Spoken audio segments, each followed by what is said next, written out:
Corona खतरनाक है। Corona है संदिग्ध। अब कोरोना है रहस्यमयी। रायपुर के 3 पॉजिटिव मरीज कोरोना के रहस्यमयी होने का सबूत है, क्योंकि ये वो मरीज हैं जिन्हें खुद नहीं पता कि उन्हें कोरोना कैसे हुआ। जब कोई व्यक्ति कोरोना पॉजिटिव पाया जाता है तो स्वास्थ्य अमला उसके संपर्क में आने वाले लोगों की हिस्ट्री तैयार करता है ताकि पता लग सके कि संक्रमण कहाँ से फैला। लेकिन 3 लोगों ने स्वास्थ्य अमले को हैरान परेशान कर रखा है। पिछले दिनों रामनगर, कुकुरबेड़ा और सड्डू यहाँ से 3 पॉजिटिव मरीज मिले। जब इनकी कॉन्ट्रैक्ट हिस्ट्री पता की तो अमला खुद चक्कर घिन्नी हो गया, क्योंकि ये कहीं गए ही नहीं थे और पॉजिटिव पाए गए। कि भविष्य जो है कोरोना का, ये इसी पे निर्भर कर रहा है और करेगा कि आप कांटेक्ट ट्रेसिंग कितनी कर पाते हैं। लोग हैं छुपा देते हैं, लोग हैं बता नहीं पाते, तो बड़ी दिक्कत होती है कॉल डिटेल में जाकर और उसकी जानकारी लेना कि कौन कहाँ से लेके आता है, समय लगता है। इनके स्वास्थ्य की जांच के बाद पाया गया कि इनमें वायरस का लोड कम था, लिहाजा ये किसी और को संक्रमित कर सकते हैं, इसकी संभावना कम है। लेकिन स्वास्थ्य मंत्री के लिए ये भी चिंता का विषय है। अभी भी 600 लगभग प्रकरणों में बहुत ज़्यादा संख्या ऐसी नहीं है जिसकी जानकारी नहीं लग रही, पर ये संख्या अगर ज़्यादा बड़ी संख्या, अगर डबलिंग रेट कम दिनों में 2 गुने केस होते गए तो दिक्कत उतनी बढ़ेगी। हम लोगों का प्रयास है कि जल्दी लोगों तक पहुंच सके और उनके पास जाके जानकारी ले सके। छत्तीसगढ़ में जितने मरीज पाए गए उनमें वायरस लोड कम पाया गया, जिससे रायपुर में संक्रमण ज्यादा नहीं फैल सका। लेकिन कोरोना की ये एक और मिस्ट्री है जो अनसुलझी है। अभिषेक शुक्ल, बंसल न्यूज, रायपुर।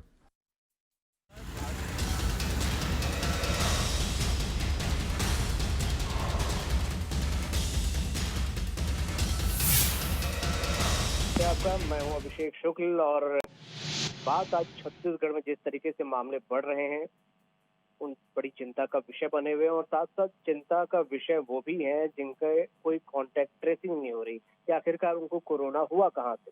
ये स्वास्थ्य अमले के लिए एक चिंता का विषय है।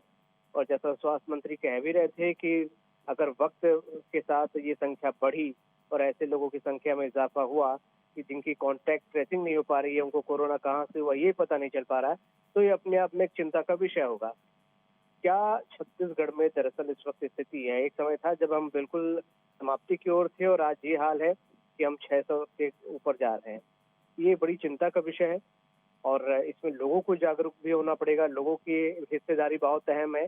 चर्चा इसी पर आज होगी कि आखिरकार छत्तीसगढ़ में जो हालात हैं, जो स्थिति है, वो किस तरीके से काबू में है और दरअसल होना क्या चाहिए, क्या करना चाहिए। खास मेहमान भी हमारे साथ हैं, कांग्रेस से अमित श्रीवास्तव जी हैं और भाजपा से अमित चिमनानी जी। स्वागत आप दोनों का।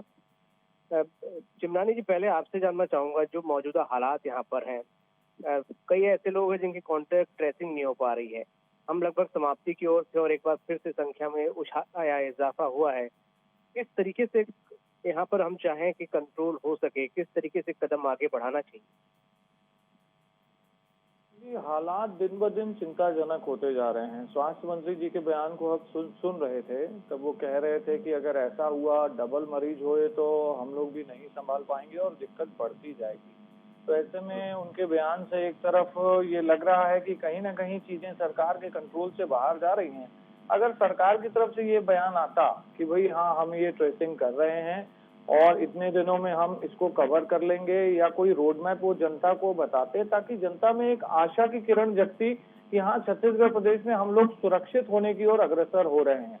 लेकिन जिस प्रकार के बयान आ रहे हैं और जिस प्रकार से रोज केसेस आ रहे हैं, वो मानसिक तनाव लोगों का बढ़ा रहे हैं। एक तरफ लॉकडाउन खुल रहा है, चीजें खुल रही हैं, फिर उसके बाद ये पता न चल पाना कि कोरोना के मरीज को संक्रमण आखिर हुआ कहाँ से, तो ये अपने आप में बहुत गंभीर बात है। इसको राजनीतिक विषय से न लेते हुए सरकार से हमारा आग्रह है कि अगर हम नहीं जागते हैं, अभी तक तो जो आपने किया है, लेकिन आज अगर हम इन चीजों को रोक नहीं पाए तो छत्तीसगढ़ के हालात इटली और अमेरिका जैसे हों, ये कोई बहुत अतिशयोक्ति वाली बात मैं नहीं कर रहा हूं। 3 मरीजों की जो आप लोगों ने अभी बात की है, सड्डू की और 2 मरीज और जिनकी ट्रेवल हिस्ट्री नहीं थी, आज रायपुर में फिर 3 मरीज आए हैं, देवपुरी, रामसागरपरा और उरला। इनकी भी कोई ट्रेवल हिस्ट्री नहीं है, जो बहुत गंभीर बात है। तो आखिर ट्रेस होगा कैसे कि ये लोग किनसे मिले और इनको संक्रमण हुआ कहां से? दूसरी एक विशेष बात है, पामगढ़ में एक साथ 9 पॉजिटिव केस आए हैं। ये पामगढ़ का क्वारंटाइन सेंटर है, जहां 14 दिन के बाद लोगों को क्वारंटाइन सेंटर से छोड़ दिया गया, लेकिन उनकी जांच लंबित थी और उनके जाने के 5 दिन के बाद पता चला कि वो सारे के सारे लोग कोरोना पॉजिटिव है। वो 5 दिनों में पूरे गांव वालों से मिल चुके थे, पूरा गांव का गांव दहशत में है। तो अगर इस प्रकार की लापरवाहियां होती रही तो छत्तीसगढ़ में हालात बहुत गंभीर हो जाएंगे। मैं अमित श्रीवास्तव जी से, पूरी कांग्रेस पार्टी से, मुख्यमंत्री जी से आग्रह करता हूं कि बहुत युद्ध स्तर पर काम करने की जरूरत है। इस प्रकार की लापरवाही अब नहीं चलने वाली है। अमित जी, वाकई चिंता का विषय तो है। हालांकि इसमें जन भागीदारी भी बड़ी अहम है। लोगों को भी समझना होगा, लोगों को भी इस बात को ध्यान रखना होगा कि सोशल डिस्टेंस रखें। बाजार अगर खोले गए हैं तो उनके लिए खोले गए हैं, तो जो गाइडलाइन है उसका पालन करें, ये बहुत अहम लगता है अपने आप में। जी देखिए, निश्चित तौर पे अभिषेक जी, जब देश में कभी संकट आता है तो हम सबको मिलकर लड़ाई लड़ना चाहिए। और जैसा हम देख रहे हैं कि कोरोना जैसी महामारी और बड़ी आपदा से निपटने के लिए उन्होंने आपके कॉल को होल्ड पर रणनीति बनाकर लड़ाई लड़ने की जरूरत है। हेलो, बोले अमित जी, आप बोले, आवाज आ रही है आपकी, आप बोले। जी, देखिए, जब देश में संकट आता है ना तो सबको मिलकर हमको लड़ना चाहिए और कोरोना जैसी महामारी और बड़ी आपदा से निपटने के लिए रणनीति बनाकर ही लड़ाई हम जीत सकते हैं। आपने बिल्कुल ठीक कहा अभिषेक भाई, और मैं अमित चिमनानी जी के बात से भी सहमत हूँ कि ये जो विपदा आई है हम सबको मिलकर लड़ना है। देखिए, ना हम डरे ना घबराएं, लेकिन हम तभी कोरोना को हरा पाएंगे जब हम समझदारी दिखाएंगे, जिम्मेदारी दिखाएंगे और जानकारी नहीं छुपाएंगे। अगर हम अपनी हिस्ट्री छुपाएंगे तो सिर्फ और सिर्फ हम अपने प्रदेश के अपने लोगों को ही नुकसान उससे पहुंचाएंगे। आज ज्यादा जागरूकता की जरूरत है। हमारी जागरूकता ही लोगों को बचा सकती है। और एक चीज और कि कुछ लोगों की लापरवाही आपके परिवार को बड़ी मुश्किल में झोंक देगी। इसलिए अगर आपको ऐसा पता भी लगता है कि किसी को कोरोना वायरस कोविड-19 से कोई पीड़ित है, तो निश्चित तौर पे शासन प्रशासन को हम उसको बताएं। और जिस प्रकार से जिस प्रकार अभी आप कह रहे थे कि रामनगर, सड्डू और कुकुरबेड़ा में जो पॉजिटिव मरीज पाए गए हैं, देखिए, जो इलाके हॉट स्पॉट हैं, जो कंटेनमेंट जोन है, अगर लॉकडाउन से उसमें छूट दिया गया है, जो भी दिशा निर्देश दिए गए हैं, अगर उसको लोग फॉलो करेंगे तो मुझे ऐसा लगता है कि हम सरकार की भी मदद करेंगे। सरकार से ज्यादा हम अपनी स्वतः ही खुद मदद करेंगे, क्योंकि ये बीमारी एक ऐसी है कि हम ही इसके दोस्त हैं और हम ही इसके दुश्मन हैं। हेलो, अमित श्रीवास्तव जी, जो बातें आप रख रहे हैं उसमें कहीं ना कहीं जन भागीदारी वाली बात तो सही है, लेकिन सरकार का जो दायित्व है, सरकार को वो दायित्व अगर पूरा नहीं किया सरकार ने तो जनता क्या करेगी? जैसे मैंने एक विनम्र प्रश्न आपके सामने रखा कि पामगढ़ में जो लोग क्वारंटाइन थे, 14 दिन का उन्होंने क्वारंटाइन पूरा कर दिया, उसके बाद उन्हें छोड़ दिया गया, तो वो तो ये समझेंगे ना कि हमने क्वारंटाइन पूरा कर लिया, अब हमको कोई दिक्कत नहीं है। छूटने के 5 दिन के बाद आती है और 5 दिन के बाद पता चलता है कि वो कोरोना पॉजिटिव हैं। तो सरकार को यहाँ पर अमित जी ये करना चाहिए कि आप जब तक क्वारंटाइन सेंटर में सस्पेक्टेड लोगों की जांच पूरी न कर लें, जब तक ये एश्योर न कर लें कि वो निगेटिव हैं, तब तक आप उनको कैसे छोड़ सकते हैं? तो यहाँ पे एक गलती हो रही है। उसके अलावा क्वारंटाइन सेंटर में आप देख रहे हैं लगातार संदिग्ध मौतों का दौर जारी है। तो आखिर आपको, हमको, सरकार को ये सुनिश्चित करना पड़ेगा कि क्वारंटाइन सेंटर में जो लोग मर रहे हैं वो क्यों मर रहे हैं। जो लोग ट्रैवल हिस्ट्री के बिना कोरोना पॉजिटिव पाए गए हैं, तो आखिर हम लोग बिना सरकारी तंत्र और सरकार की व्यवस्थाओं के ये कैसे पता लगा पाएंगे कि ये लोगों को संक्रमण कहाँ से हुआ है? तो आखिर जो आपने जनता की, हम वाकई एक चिंता के मोड़ पे खड़े हैं, तो मुझे लगता है कि आम भागीदारी भी जरूरी है। सबकी भागीदारी से इस समस्या से निपटा जा सकता है। चिमनानी जी, क्या आपको लगता नहीं कि जन भागीदारी, लोगों की जिम्मेदारी भी बहुत अहम है? सब कोई मिल के चलेंगे तभी उससे सब कुछ हो पाएगा। अभिषेक जी, मैं यही बात कर रहा था अभी।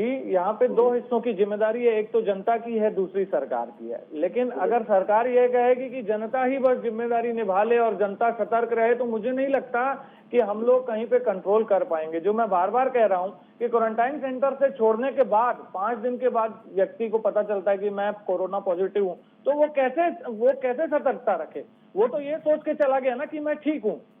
तो ये तो सरकार को सुनिश्चित करना है कि वो सही समय पर जांच करे और लोगों को बताए। इसको लेकर जो चिमनानी जी बोल रहे हैं, उसको लेकर सीएम ने निर्देश भी दिए हैं कि क्वारंटाइन सेंटर पे खास ध्यान रखा जाए, सख्ती बरती जाए। इस तरीके से इस पर काम हो रहा है। जी देखिए, पहले ही जब ये कोरोना के बारे में जिस दिन प्रधानमंत्री जी ने कहा था कि अब देश में हम लॉकडाउन करने जा रहे हैं, तो सबसे पहला काम उसके पहले ही से हमारे प्रदेश की सरकार ने निरंतर इस पे काम किया है और मुख्यमंत्री जी ने सभी कलेक्टर को सतर्कता बरतने के लिए और सख्ती बरतने के लिए निर्देश दिया था और ये कहा था कि जो भी गाइडलाइन आई है या जो भी गाइडलाइन हम बना रहे हैं वो बिल्कुल उस पे लोग चलें। देखिए आज जरूरी ये है अभिषेक जी कि हम सरकार तो जो कर रही है वो तो सरकार करेगी, सरकार की जिम्मेदारी भी है, हमारा दायित्व भी है और हम वो कर ही रहे हैं। और आप देख रहे हैं कि जिस प्रकार हमारी सरकार योजना बना के समयबद्ध तरीके से सारी चीजों को हमने लागू किया है और जिस प्रकार से पूरे देश में डिजास्टर मैनेजमेंट एक्ट के तहत ही मानकर सारी कार्य योजना बनाकर बड़ी सावधानी पूर्वक हम कार्य कर रहे हैं, चाहे दवा हो, चिकित्सा हो, उपकरण हो और अस्पतालों की जो उपलब्धता जितने भी हमारे पास थे और जो भी गाइडलाइन आई थी, चाहे वो आइसोलेशन को लेके हो, कंटेनमेंट एरिया को लेके हो, चाहे आज जो भी दिशा निर्देश आ गए हैं कि अगर व्यापारी व्यापार भी खोल रहे हैं तो उनको सैनिटाइज करना है और जैसे अगर वो गाड़ियों में जा रहे हैं, जैसे कोई ऑफिसेज में जा रहे हैं तो कम से कम सैनिटाइज करके वो जाएं, अपने परिवार का ध्यान रखें और अपने उनके यहाँ जो काम कर रहे हैं कम से कम 10 व्यक्ति, जैसे गाइडलाइंस जो आई है कि ऑफिसेज में अगर काम हो रहे हैं तो 6 फीट की दूरी रखें, एक ऑफिस में 10 व्यक्ति से ज्यादा ना रहें, इमरजेंसी में अगर कहीं जाना है तो दोपहिया वाहन में 1 व्यक्ति जाए, कार में 2 व्यक्ति जाए, ड्राइवर के साथ पीछे बैठे। तो सारी सरकार को जो करना है सरकार तो कर ही रही है। आज मास्क पहनना कंपलसरी है तो लोग मास्क पहन ही रहे हैं और धीरे धीरे लोगों को उसकी आदत सी पड़ गई है। जिस प्रकार से अब हमें कोरोना से भगने की जरूरत नहीं है, जैसा मैंने कहा ना कि सावधानी के संग हम कोरोना से जंग लड़ने जा रहे हैं और हम इतने दिन से लड़ ही रहे हैं जंग, तो हम ना इससे डरे ना घबराएं, तभी हम कोरोना को हरा पाएंगे। लेकिन सबसे आवश्यकता आज ये है अभिषेक जी कि हम समझदारी दिखाएं, अपनी जिम्मेदारी समझें और सरकार को जानकारी दें। जानकारी देना सबसे महत्वपूर्ण चीज है इस पे। बिल्कुल बिल्कुल सही कहा आपने। जानकारी देना अपने आप में बहुत अहम है क्योंकि लोगों को जागरूक होना पड़ेगा। प्रधानमंत्री ने कहा भी था कि एक डायरी मेंटेन करें और डायरी में आप कहाँ जा रहे हैं, किससे मिल रहे हैं, इन चीजों को नोट डाउन करें तो आसानी हो जाती है। स्वास्थ्य संभले के लिए भी बहुत आसानी हो जाती है, दूसरों के लिए भी आसानी हो जाती है। We don't have any option. जी बिल्कुल बिल्कुल बिल्कुल चिमनानी जी, ये वाकई ये अच्छा सुझाव था प्रधानमंत्री का कि डायरी अगर हर व्यक्ति मेंटेन करने लगे, इसको अपनी एक आदत में डाल ले तो सामने वाले का काम भी बड़ा आसान हो जाएगा। देखिए, निश्चित तौर पर जो भी केंद्र और राज्य सरकारों के दिशा निर्देश हैं उसको बहुत सख्ती से पालन करने की आवश्यकता है। लेकिन हमारा प्रश्न बार बार यही है कि सरकार की भूमिका अगर यहाँ पर बहुत अच्छी रहती तो आज जिस गति से हम मरीज हमारे बढ़ रहे हैं छत्तीसगढ़ में वैसे नहीं बढ़ते। कहीं ना कहीं हम ऐसे लोगों को क्वारंटाइन नहीं कर पाए जिन लोगों में संक्रमण का खतरा था, या हम ट्रेस नहीं कर पा रहे हैं, या क्वारंटाइन सेंटर्स में हमारी व्यवस्थाएं बिल्कुल ध्वस्त हैं क्योंकि वहां से लोग निकल के संक्रमण फैला रहे हैं। तो आखिर सरकार पूरी तरीके से जनता पर निर्भर कैसे रह सकती है? तो मैं बार बार कह रहा हूं, बिना राजनीति किए कह रहा हूं, अब राजनीति का समय बिल्कुल नहीं है। 70-80 दिन बीत चुके हैं, राजनीति नहीं करना है। और दूसरी बात, आप पूरी राजनीति बात कर रहे हैं। अरे मैंने कहा क्या कि 2 लाख से ज्यादा मरीज केंद्र सरकार के कारण हो गए हैं, जल्दबाजी में किया गया ये लॉकडाउन, आज पूरा देश भुगत रहा है इसको। अमित जी, आप इतना उत्तेजित क्यों हो रहे हैं? आप परेशान ना होइए। देखिए, आप परेशान ना होइए, मेरे टर्न में मैं बात कर रहा हूँ, उसके बाद आप जवाब दे दीजिएगा। जी जी बिल्कुल। सरकार की जो असफलताएं हैं उसको स्वीकार किए बिना आप लोग चीजों को सुधारेंगे कैसे? इसीलिए तो पहले तो सरकार ये स्वीकार ले, ये 650 मरीज जो हो गए हैं आज, आप लोग तो बहुत पहले मुख्यमंत्री जी की दूरदर्शिता की बात करते थे कि बहुत अच्छा चल रहा है, क्रेडिट भी दे दिए गए और मुख्यमंत्री जी ने जनता को भी संबोधित कर दिया कि यहाँ सब कुछ बहुत अच्छा चल रहा है। लेकिन उसके बाद मरीजों की संख्या लगातार बढ़ी है, क्वारंटाइन सेंटर में मौतें लगातार हुई हैं, क्वारंटाइन सेंटर में बार बार शिकायतें आ रही हैं, वहां पे जो चीजों का इस्तेमाल हो रहा है उसे बाहर फेंका जा रहा है, उसे दबाया भी नहीं जा रहा है। तो तमाम प्रकार की जो चीजें, आपके सबसे सुझाव क्या होने चाहिए? सुझाव कुछ देंगे आप? अभिषेक जी, क्वारंटाइन सेंटर्स पर बहुत स्ट्रिक्ट कंट्रोल रखने की जरूरत है। उन सेंटर्स में जो भी लोग हैं वो जब तक उनकी जांच रिपोर्ट नेगेटिव ना आ जाए उनको ना जाने दिया जाए। और हम थर्ड स्टेज कम्युनिटी ट्रांसमिशन की तरफ बढ़ चुके हैं। जैसा कि 3 मरीज आप बता रहे हैं, 3 मरीज आज आए हैं, 6 मरीज हमारे पास ऐसे हैं जिनकी ट्रैवल हिस्ट्री हमको नहीं पता है, वो संक्रमित कहां से हुए। तो सरकार को इसके लिए एक रोड मैप तो बनाना पड़ेगा। केवल हम आरोप प्रत्यारोप करते रहें और कोरोना के मरीज बढ़ते जाएं और लोगों को तकलीफ होती जाए तो ऐसा चलेगा नहीं। सुझाव यही है कि ज्यादा से ज्यादा लोगों की जांच हो। क्वारंटाइन सेंटर्स में जो व्यवस्थाएं ठप्प पड़ी हुई हैं, 70-80 दिन हो गए कम से कम, अब उसको ठीक कर लीजिए। वहां अभी भी लोगों को कीड़े लगे हुए खाने मिल रहे हैं, लोगों को रद्दी अखबारों में खाना दिया जा रहा है। कई बार क्वारंटाइन सेंटर में लोग शराब पीते हुए पाए जा रहे हैं, कई बार क्वारंटाइन सेंटर से लोग भाग जा रहे हैं। तो जब आप कहीं पे कुछ भी कंट्रोल नहीं कर पाएंगे तो होगा कैसे? इसको कंट्रोल करने की जरूरत है। तो जी आपसे जानना चाहूंगा, जो हालात इस वक्त है, मुख्यमंत्री ने भी निर्देश दिए, स्वास्थ्य मंत्री ने भी निर्देश दिए, क्या और किस तरीके से हम इसे कंट्रोल करने की ओर बढ़ रहे हैं, क्या रूपरेखा है? देखिए, सावधानी, मैंने कहा ना कि सबसे बड़ी है सावधानी, और सरकार अपने तरीके तरफ से सारी वो चीजें हम उपलब्ध करा रहे हैं। मैंने जैसा कहा ना कि दवा, चिकित्सा उपकरण और अस्पताल की उपलब्धता, जितने भी सीमित संसाधन हमारे पास हैं, हम उससे बेहतर से बेहतर सुविधा जो कोरोना पॉजिटिव यहाँ पर एडमिट हो रहे हैं, चाहे क्वारंटाइन सेंटर में उनको रखा जा रहा है, वो आज देखिए आप छत्तीसगढ़ की पूरे देश में तारीफ हो रही है। और हम आज राजनीति नहीं करना चाहते, लेकिन जिस प्रकार से आप हमारी सरकार संवेदनशीलता के साथ उनके साथ खड़ी है। अगर अभी अमित मेरे भाई कह रहे थे, बड़े सम्मानित प्रवक्ता हैं, बड़ा अच्छा बोलते हैं, लेकिन मैं उनसे पूछना चाहता हूं कि आज वो कह रहे हैं कि राजनीति नहीं करना है, लेकिन आज आप देखिए कि हमारे देश की दुर्दशा, जल्दबाजी में किया लॉकडाउन। हम तो जो प्रधानमंत्री कह रहे थे पूरे देश की जनता वो करने के लिए तैयार थी, उसके बाद आज देश की दुर्दशा और दशा उन्होंने क्या कर दी है। आज 2 लाख से ज्यादा मरीज हो गए हैं, लेकिन मैंने जैसा पहले ही कहा कि ये मुद्दा राजनीति का मुद्दा नहीं है। और जिस प्रकार आपने कहा ना कि सुझाव की जो आप बात कर रहे थे अभिषेक जी, तो केंद्र सरकार को तुरंत पीपी किट हो, चाहे मास्क हो, चाहे सुरक्षा के अन्य संसाधन हो, चाहे एक पैकेज के रूप में राज्य सरकार को तुरंत मुहैया कराना चाहिए। सिर्फ बात जमा खर्ची से अब कुछ नहीं होगा। अब देश की जनता समझ रही है, और जिस प्रकार इस देश में मरीज बढ़ते जा रहे हैं, एक बोल्ड स्टेप उठाने की जरूरत थी। 10 सेकंड में बोल लूं। जी बोले चिल्लानी। अमित श्रीवास्तव जी, 216 करोड़ रुपए केंद्र ने आपदा प्रबंधन के लिए भेजे, लेकिन बहुत अफसोस की बात है कि क्वारंटाइन सेंटर को जो पंचायतें मैनेज कर रही हैं उनको आपने 1 रुपए का आवंटन नहीं किया। 216 करोड़ रुपए भेजे हैं केंद्र ने, 2743 करोड़ रुपया अलग से अलग अलग मदों में केंद्र ने दिया है। मनरेगा का जो आप रोजगार दे रहे हैं वो भी केंद्र ने दिया। मैं पूरी कर लूं, 10 सेकंड पूरी कर लूं सर। अरे आप झूठ बोल रहे हैं, आप झूठ बोल रहे हैं। अमित जी क्या झूठ है, आप सत्य बता दीजिए। मैं अपनी बात पूरी कर लूं, आप उसके बाद जवाब दे दीजिएगा। चलिए कर लीजिए। 2743 करोड़ रुपए अलग आए हैं, आपदा प्रबंधन का पैसा अलग आया है, मनरेगा का पैसा अलग आया है। श्रम कल्याण विभाग में आपका 350 करोड़ रुपया श्रमिकों के लिए रखा हुआ है, उसको आपने 1 रुपया यूज नहीं किया।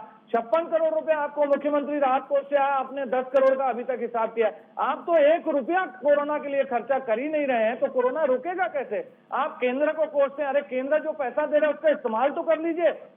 आप कहते हैं केंद्र को कोसने से कोरोना यहाँ ठीक हो जाए, और क्या मोदी जी यहाँ पर आके क्वारंटाइन सेंटर को देखेंगे क्या? तो क्या मुख्यमंत्री जी और सारे मंत्री सत्ता का लाभ लेने के लिए बैठे हैं क्या? आखिर राज्य सरकार की कोई जिम्मेदारी नहीं है क्या? आप केंद्र को कोसना छोड़िए, अपनी जिम्मेदारी पूरी करिए ना सर। आप बोलिए। देखिए, सबसे बड़ी बात कि आपको तो इस पे नैतिकता के नाते कुछ कहने का भी अधिकार नहीं है। आप खुद स्वतः ये बात को समझते हैं।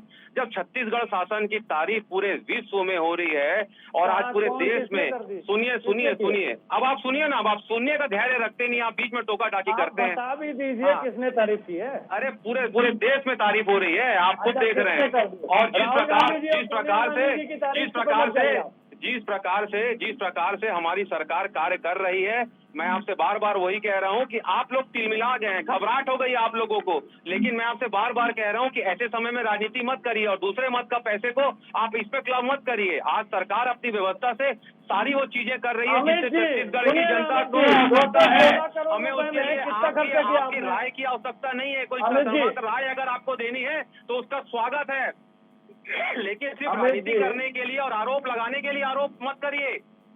सर सुनिए ना, मैंने तो फैक्ट दे दिया आपको। आरोप लगाने का मेरा नेचर ही नहीं है, मैं तो तथ्यों के साथ बात करता हूँ। 216 करोड़ रुपए आपदा प्रबंधन के लिए केंद्र ने दिए हैं, कितना रुपए खर्चा किया उसमें से बताइए। अरे आप सुनिए, अभी आप कह रहे थे ये चीज कि हमने 10 करोड़ का हिसाब दिया है। अरे हमने तो हिसाब भी दिया है, आपसे तो बार बार मांगा जा रहा है प्रधानमंत्री रिलीफ फंड का, आप उसमें हिसाब देने से नानुपुर कर रहे हैं। अरे आप पूरा सुनिए, मुझे क्या बोलने का अधिकार नहीं है? ये डिसाइड अभिषेक शुक्ला जी करेंगे, आप नहीं कर सकते। अरे बोलिए सर, परेशान मत होइए, बोलिए ना आप। सुनिए, मैं वही कह रहा हूँ कि हमने तो हिसाब भी दिया। अमित श्रीवास्तव जी, अमित तिमनानी जी, समय की समाप्ति यहाँ पर हो रही है। आप दोनों ही अमित हैं और आप दोनों ने ही अच्छी चर्चा की है और उम्मीद है आप दोनों की तरफ से जो बातें आई हुई हैं वो छत्तीसगढ़ को कोरोना से उबारने में जरूर लाभदायक सिद्ध होंगी। वाकई वक्त बड़ा गंभीर है, राजनीति का नहीं है, सबको साथ मिलकर चलना होगा, तभी हम इसको हरा पाएंगे और ये आम व्यक्ति के लिए, आम लोगों के लिए बड़ा हितैषी होगा। बहुत शुक्रिया आप सभी से चर्चा में शामिल होने के लिए, धन्यवाद।